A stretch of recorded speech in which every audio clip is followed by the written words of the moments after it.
Okay, George.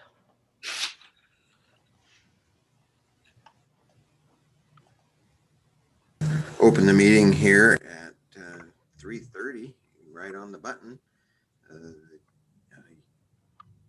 Utilities and Transportation Advisory Commission of City of College Place, and welcome you all here. And Carolyn's going to do a roll call for us to get going here. Okay, George Bennett. Here. John Kress. Here. Byron Trope. Here. Dan Thesman. Here.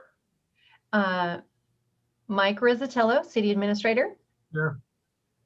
Paul Hartwig, Public Works Director. Here. Alex Fazzari from JUB Engineers. I'm here. Myself, Carolyn Holm, Deputy City Clerk, and at this time, Mr. Geigel would be the only position member that is not present. All right, very good, thank you. We have the consent agenda that was sent out earlier, which is the agenda for today and minutes from our last meeting. Does anybody care to have a motion to accept the consent agenda today? Also moved to approve the consent agenda. Thank you. And second? Second. All right. Is there any discussion about anything on the consent agenda? All right. Need a motion to approve, like, by everyone. All in favor? Yeah, all in favor. Yeah.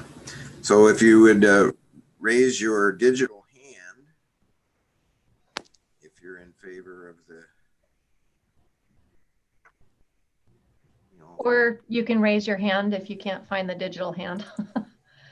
wave or That works. good. Thank you. Very good. And thank you for that. That passes. And then we're on to the engineer report here for presentation. And I just want to do a little bit of an introduction here. So Great.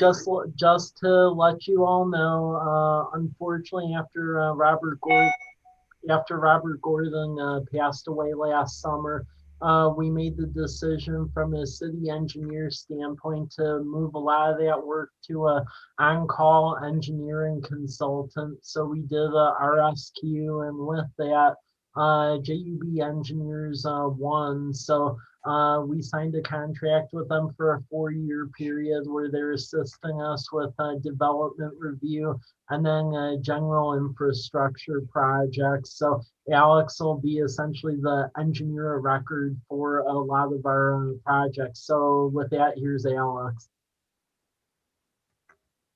Yeah, thanks, Mike. Yeah.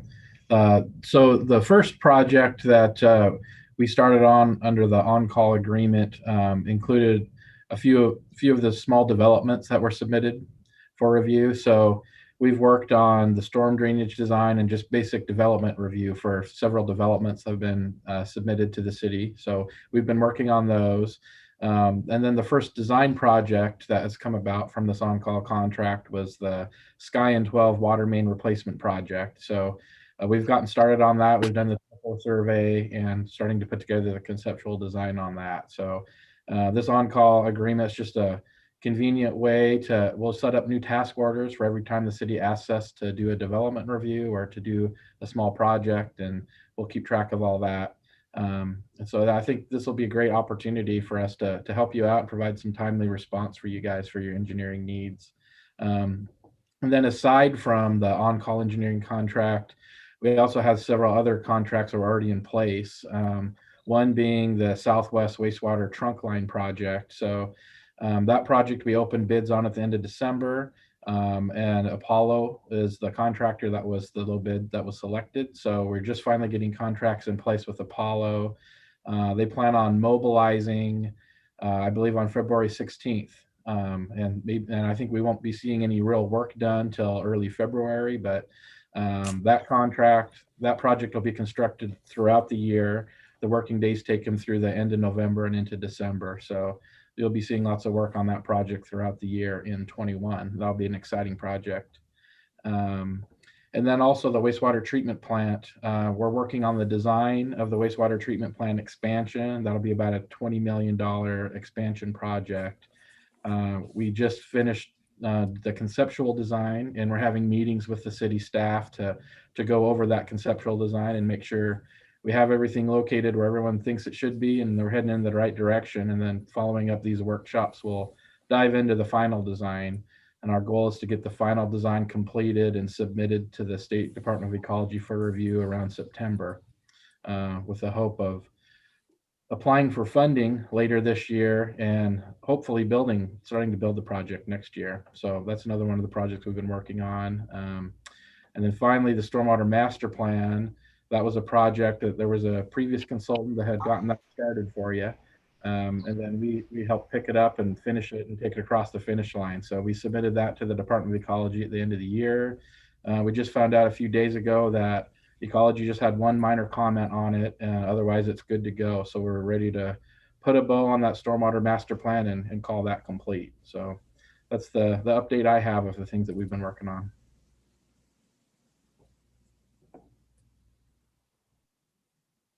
Welcome to our team, and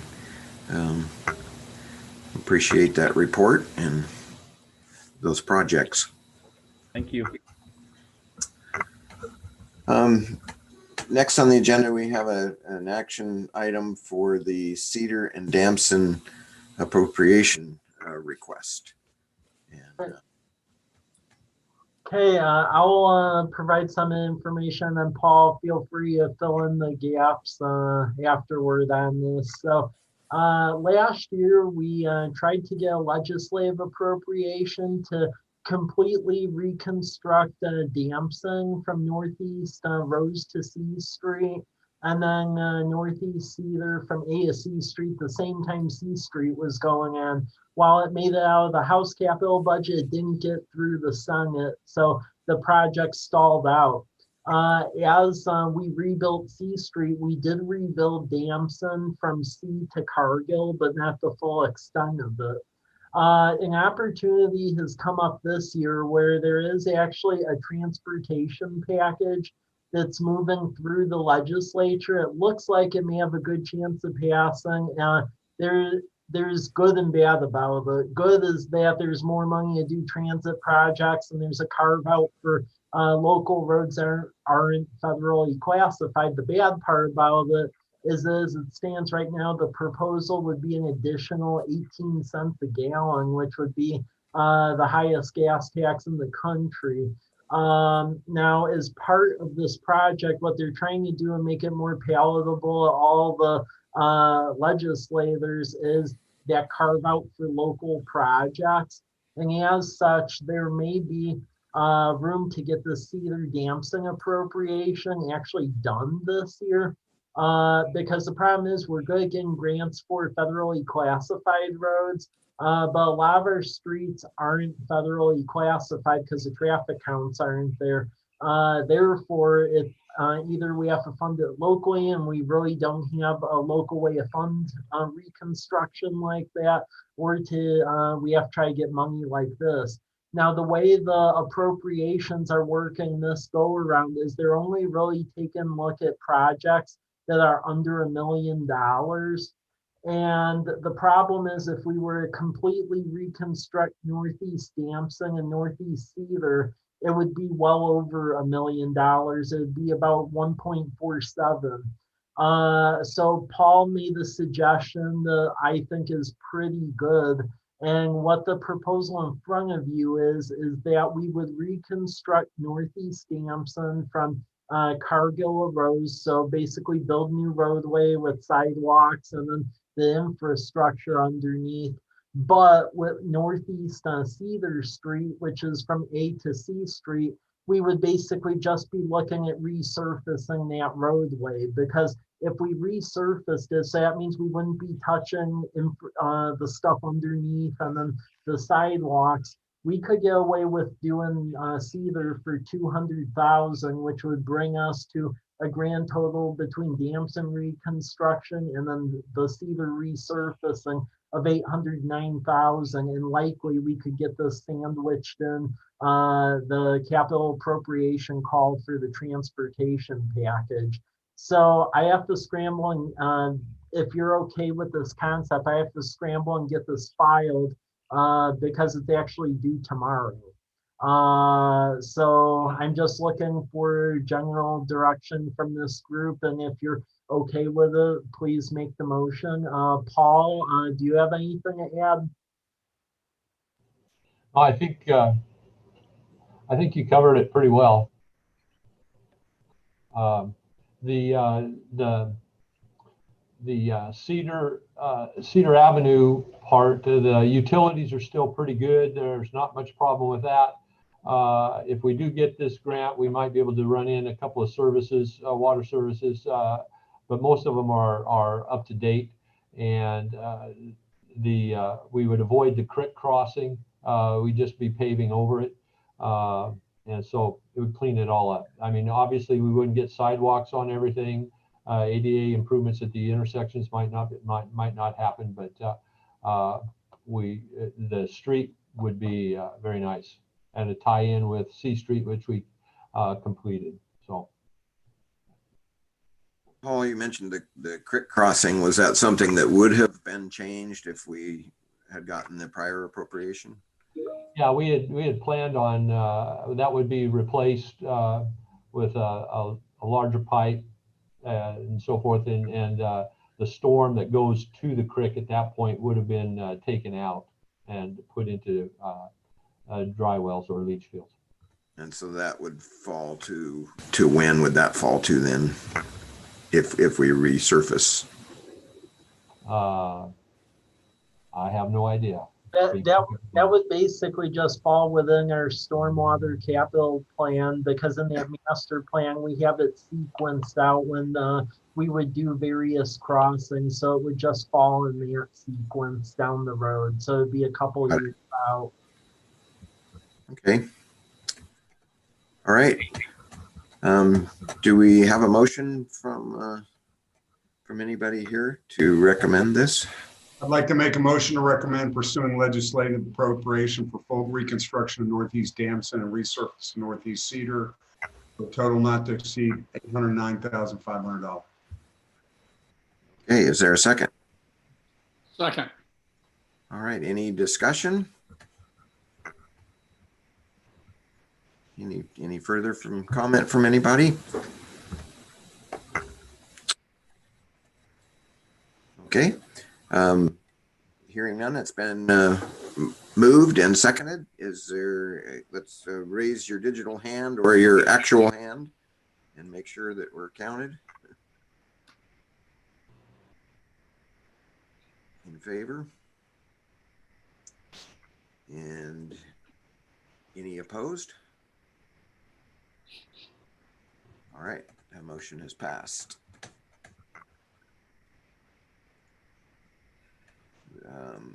Next, we have the report for capital project web pages. Okay, thank you. I just want to make sure you were all aware of this. So if you get contacted by your neighbors or anything pertaining to information on key projects this year, you know where to go. So on the residential tab of the city website, we have an area for capital projects, and we have web pages for the key ones that are being worked on this year. So we have Meadowbrook Boulevard, that's being resurfaced, the Southwest Wastewater Trunk Line, which is building the lift station, and then the putting the pipe in, the new drinking water well at Whitman and Maple, the wastewater treatment plant. Other ones are for bikes, so that's going to be continuing the cycle track on 4th Street from Davis to College and putting pedestrian lighting down 4th from College to Academy. Central College Place sidewalks, so putting sidewalks over on the east side of Davis between Whitman 3rd, and then the west side of Bade between 5th, 6th, 7th, and 10th, and then north side 12th between Bade and College. and then Lions Park, which we're assembling some final amounts of money for. So these web pages, if you go on them, they basically have a map of where it's at. And then it typically has a web page. It has a map where it's at, little video of what's going on, and then legislative gateway. Oh, Carolyn, if you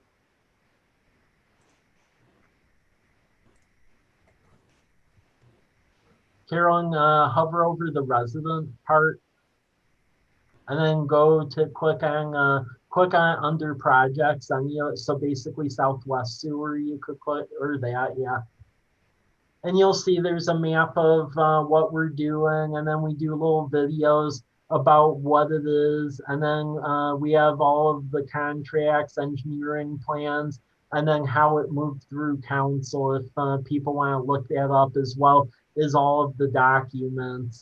So that's all on our website. So I just wanted to draw attention to that if anyone has comments or questions. Very good. That's impressive, Mike. I think that'll help a lot for people to stay informed. Yeah. Is that a PR photo, Mike? Huh? Is that a PR photo for you? Couldn't resist. Any questions for Mike on the city web pages, or okay? All right. The next one is for our MPO 2045 high priority projects. Okay, so the city is part of a metropolitan planning organization, and that's an organization that basically is a recipient of federal Department of Transportation money. And you can only use that on roadways that are federally classified. So they have traffic counts that warrant that, typically over 5,000 vehicles a day.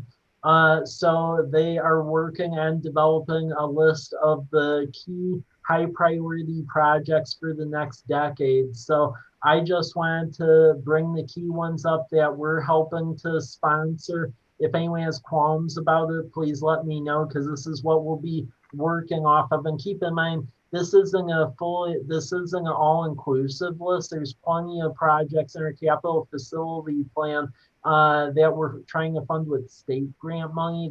These are projects that we're primarily going to try to get federal pass-through money for. So the key ones on that is if you go to like page 3 of the high priority project document, there's 2 big ones. So the main one that is going to start occurring at the end of this year is Majanier Road. So we are getting a federal engineering and land acquisition grant to start doing some engineering work and then some right-of-way acquisition, because the goal is to reconstruct Majanier, since we have all of that area got annexed in a couple of years ago and the sewer is going to be out there. We're going to reconstruct Majanier to more of an urban standard with like a bike lanes, multi-use path, and then conventional traffic lanes, because right now it's a narrow road. And that'll go from College Avenue to Blueview Lane, which is like a little driveway just to the east of Majanier Place. That total project is going to be just north of 4.2 million. So the concept is to do the engineering the later part of this year into next year, and then the later part of like 2022 and 2023 assemble the construction money to make that happen. And then the second project that we're going to be looking to get some federal money for is 12th Street, to get that reconstructed. In our capital facility plan, we have that divvied up into 2 phases between college. So phase 1 would be like College Avenue to Larch. So that would be 2023. And then 2025 would be Larch to Myra Road. We may be able to merge them all together, because there's some talk about some federal infrastructure money it may be moving through. So that's why we have it listed as one project. So that one is about $6.9 million. So those are the two College Place ones. And then the regional one that is of significance is there's two of them. US 12 Phase 8. We've been helping the Port and the county lobby on that one. So Phase 7 is being constructed right now between Frenchtown and then 9 Mile Hill. Phase 8 would be the final phase from 9 Mile Hill, Wallula. So that's 195 million. And then we're also lending our support to City of Walla Walla because they want to extend Myra Road from State Route 125 to Morrison.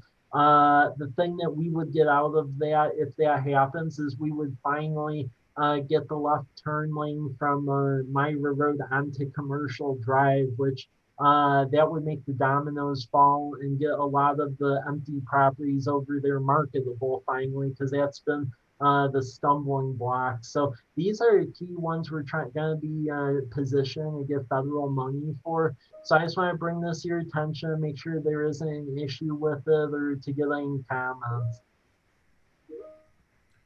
All right. Very good. Any questions on that or comments? Just a quick question on Majonier for Mike. Is that where the city limit ends at Majonier Place? Yeah. So the way the city limits are, because we annexed a large area that way out in 2017. So Majonier Road was brought into the city, and the city limits now go all the way out to where that Blue View Lane is at.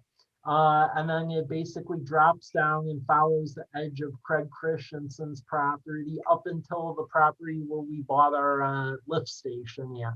Oh, great, Carolyn has the map up. So so you can see all of this right here. I think it's a great project. Any talk among county officials of going ahead and extending that on out to the end of Majonier? I know they're gonna chip seal it or something. Paul, do you have more information on what they're doing with that other portion? Because I know we're holding them up with the sewer. Yeah, there, as far as I know, there's no plans to reconstruct and widen the road beyond what we're doing. They'll just maintain it through their chip seal program. That's all. I have not heard of any more improvements. I was thinking particularly of the bike lanes and sidewalk and that kind of infrastructure. Yeah, none that I've heard from the county. Thank you.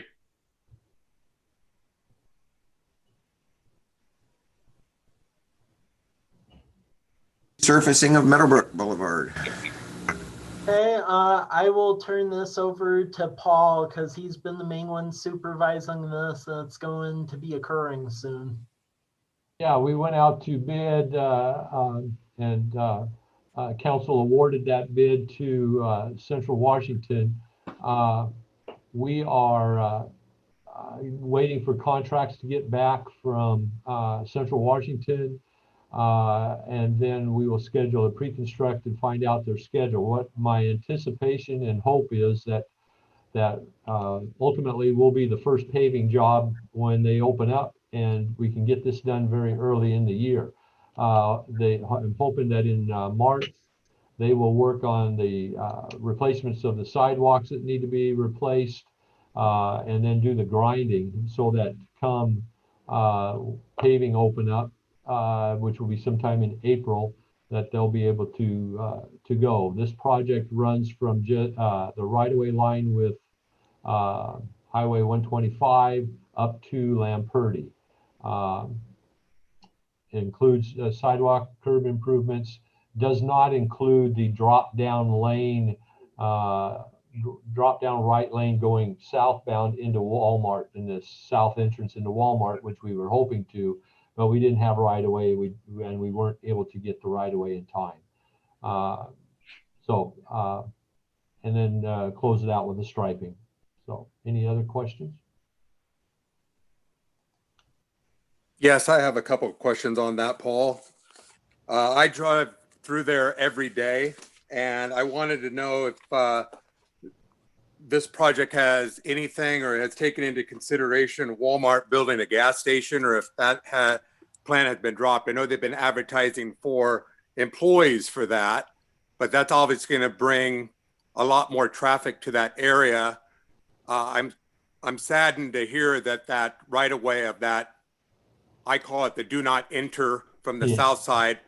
I'm amazed that somebody hasn't been seriously injured or killed there. It's a terrible design, in my opinion, and I'm not afraid to say it because I don't know how many times I've almost gotten hit there. But I also know that, you know, as more people are coming there, if Myra gets extended, so on and so forth, it just seems that there's more traffic flow coming through there and it continues to increase. So I was just wondering if this is strictly just sidewalk and repaving, or if there's any consideration to kind of the redesign. You got the I guess unnamed streets, you know, you're going down towards Les Schwab, Del Taco, and then you got Hop Thief back there. I was just wondering if you could enlighten me there. Forgive me if I have missed that. No, let's go over the funding first. This funding was for preservation. It's through the preservation money from Transportation Improvement Board. It does not fund any additional design work and that type of stuff other than to maintain what we have existing. I would suggest that in the near future, we look at getting a design and getting it put together to address our concerns, and then start working with right-of-way acquisition with Walmart, because there would be an advantage to them as well to get that drop-down right turn lane and so forth. And so I would anticipate, and Mike can speak to it further, but I would anticipate that would be a priority to further get the design done so that we can get right away. I would agree with that, because my talks with Walmart, unless something changed, is that a gas station was supposed to be years off. They were actually going back on that. The issue being with, which is why we're resurfacing it now, is we got this grant the same time as Lamperti Street. And it was one of those things where if we didn't use it now, we'd actually lose out the grant money. So we're just doing it to resurface it. But I do agree with you. I mean, I bicycle that corridor a lot. And I would say after we do this, we should do the work to fix that southerly entrance, because that is definitely an issue. We just ended up running out of time because it was such where to get the right of way and everything, we would have forfeited the state grant. Okay, thank you, Mike and Paul. Okay, thank you much. Tell us about the 566 program. Okay, thanks. I just want to make sure you were all aware of this 566 program, because this is something we're gonna pursue to try to fund our stormwater infrastructure, but it's a multi-year project if we get accepted into it. So I have the presentation. I'll just go through it quickly.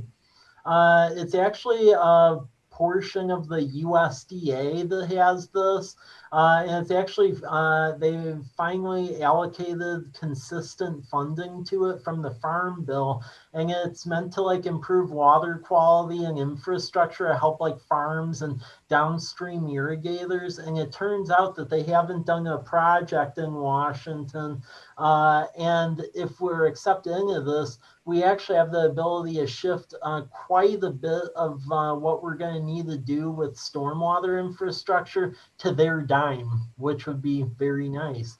So going to page 3 on this, the authority, it's basically under the Flood Preservation Act and the various manuals that USDA has. Going to page 4 for eligible purposes. We can use this for flood prevention, watershed protection, even fish and wildlife. So basically almost anything having to do with our storm infrastructure, even including decant facilities, potentially some of the Lions Park work, pretty much everything to improve water quality. Next slide. So assistance, they even do things on private and public land where they provide technical assistance and then money to do things pertaining to ditches, storm infrastructure, dams, and then even land treatment. Next slide. Maximum watershed size, when you measure out the city of College Place, we would actually be able to address stormwater infrastructure inside like basically 3 creek watershed areas. So Garrison Creek, Stone Creek, and then Military Springs over a multi-year period. Next slide. Is a project sponsor, so that would be us. This is a multiple year process because we have to apply for it, and Alex alluded to it, but JUB made a prospectus on what our stormwater plan was to try to sell this to USDA. We think we have a fighting shot because they haven't done one of these in the state yet. They've done a lot of them in Utah and a variety of other areas, but not in Washington. What we'd have to do first would be a watershed plan, and then once we have that plan, if we're agreeable what's in it, and then we move on to the next phase, it would be to implement that, but likely it would be altogether, it'd be over like an 8-year period. Next slide. So the key thing in order to participate in that is they want to make sure that you have the finances to operate and maintain whatever is going to be built, which we do because we have a stormwater utility we've been ordered by the state to have, and then power of eminent domain, levy taxes, do public participation, things of that, which is a city we do. Next slide. What this program would do would be to provide money to build the things, and then technical assistance to do the plan, and then help with design, and then even operation and maintenance. This has the benefit to move us light years ahead on our stormwater utility, because as you may recall, when we created that, even though our rates are fairly high, because we didn't deal with it over a number of years, while we were dealing with things from an operation, maintenance, and permitting side, the capital side was largely unfunded and contingent on grants. We have a small amount every year, typically in the neighborhood of around like $50,000 to act as match money for grants, but we don't have money in and of it ourselves to fully do all of this. So this would help in that regard. Next slide. Okay, so this gets into cost share, sponsor costs. So we'd basically be responsible for the operation and maintenance once it's built. And then the key thing is with this federal program, the feds don't really work on acquiring land. The land has to be acquired. A lot of our crossings and our key stormwater projects, we already have the land for. There would just be a couple of scattered pieces of easement acquisition, but by and large, we sit pretty good from a real estate standpoint for this. Next slide. And the key thing here is that the matching funds can't be from another federal funding source. Luckily for us, it's from the stormwater utility. Next. And then you can see here the cost share rates for the lion's share of the various projects that you can fund with this. They'll pay for 100% of pretty much a lot of stuff having to do with erosion, water quality, flood control. If you go to the next slide, the only thing they tend to give a little bit less on is stuff having to do with agriculture and then dealing with reservoir capacity. Next slide. Okay, so then implementation. So if we do the plan, we would do that. That'd likely take a year or two to prioritize stuff that they would want us to prioritize. And then we would get into implementation. So as you can see here, demonstrating that it's feasible for an area our size. And then we would have the application for planning assistance, the environmental impact statement, and then implementation. Next. And then preliminary investigation. So again, this is just where the feds would come in and then help us identify the prioritization of projects and come up with a prospectus to do this. Our stormwater management plan acts as a great foundation where this could hopefully move along in a timely manner. Next. And then going into the application, next slide. We would just have to essentially initiate the request to do the assistance. Next. And then just fill out these forms pretty much and then follow the state procedures. Luckily, JUB would provide a lot of help in this regard because the state folks we talk to actually haven't dealt with this. So I think it'd be JUB teaching them how to process it. Next slide. And then we would just have to have a commitment that we would follow through on the planning part. But then when it would list the amount of implementation projects at that juncture, we could determine if it would fit our needs or not. If it does, we could continue through spending their money to build our stormwater infrastructure and things associated with our creeks. Next slide.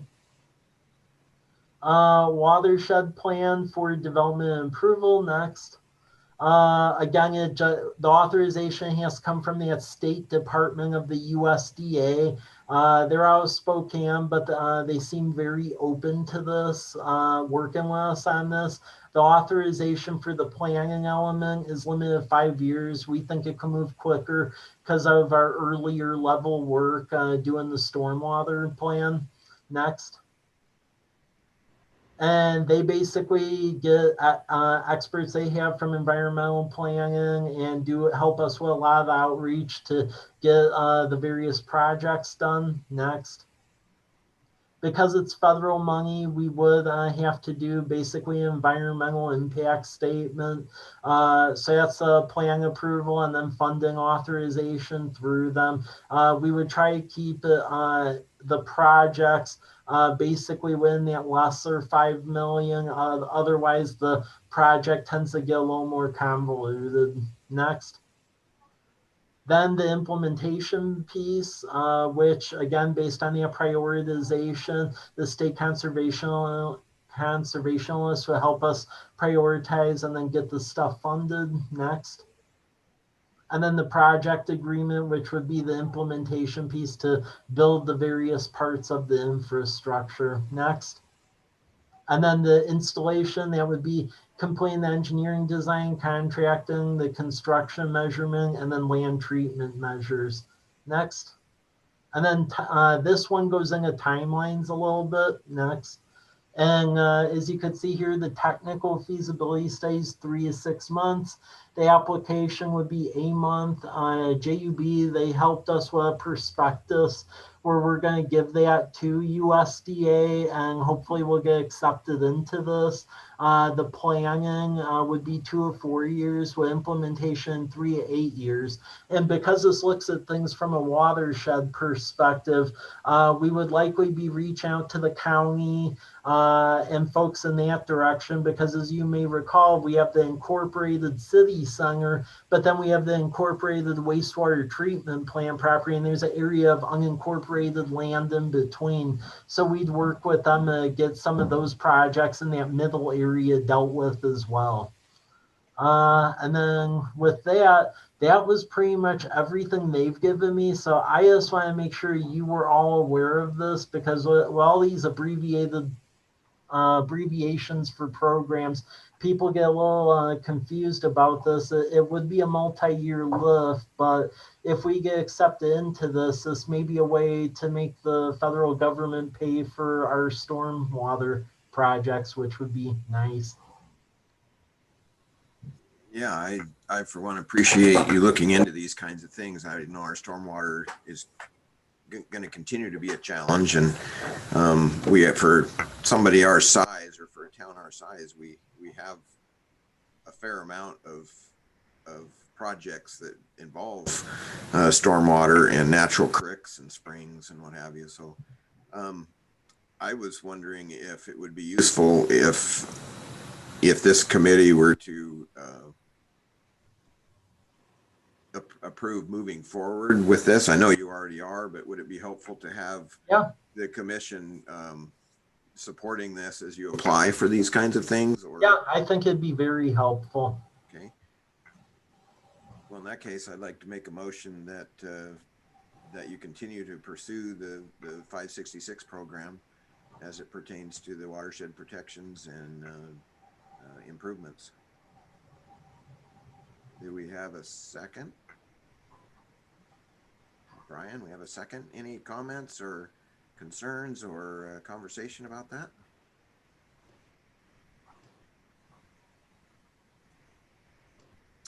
Okay, seeing none, all in favor of supporting that with that motion, raise your hand. Okay, all opposed?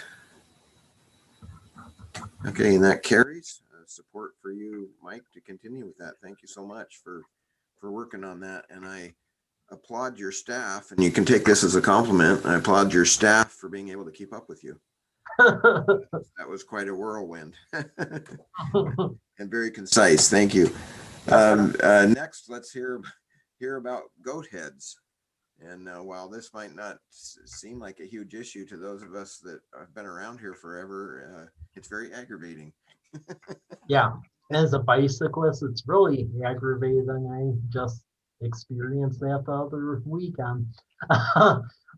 So what is starting to happen is that as we're starting to have tourists get back into our area to visit the wineries and so forth, there have been a recent slew of complaints about goat heads, not so much in College Place, but out in the county and even in Walla Walla. So what is happening is there's a thought about having an aggregated website and then a reporting mechanism to report where there's areas of immense amounts of goat heads. So that way, whoever the responsible jurisdiction is can go out and pick it up, clean it, spray it. And if it's an area where it's known that there's just a ton of goat heads and it'll come back immediately, at least put up some sort of mobile sandwich board sign that warns bike riders that, hey, this area is known to have a lot of goat heads. So we had a call with City of Walla Walla, and the Parks and Recreation staff over there is actually going to take the lead, is acting as the clearinghouse for this. So they're going to establish like a web form and things like that, so people can report the key areas, and then from there it'll go to whoever's responsible for it. And on this group, both of the bicycle shops are on it, and then also the county, City of College Place, City of Walla Walla, and then the Washington Department of Transportation. So I would expect this should get up in the next like 2 months or so. I know the key area locally where WASDOT's going to look at it, hopefully stepping up cleaning it, is there's a bike path that actually connects Old Milton Highway to College Avenue on the west side of the state highway. That's littered with goat heads, and I've gotten stuck on that a number of times. And they're going to look at hopefully stepping up cleaning activities along there. But they're trying to do this so that way visitors and everyone has a better time in the region. So it looks like this should be up and going, I would say, by the late spring. Yeah, very good. I think something else that might be helpful for that, if it fits in there. Question first, did you guys meet on the 5th?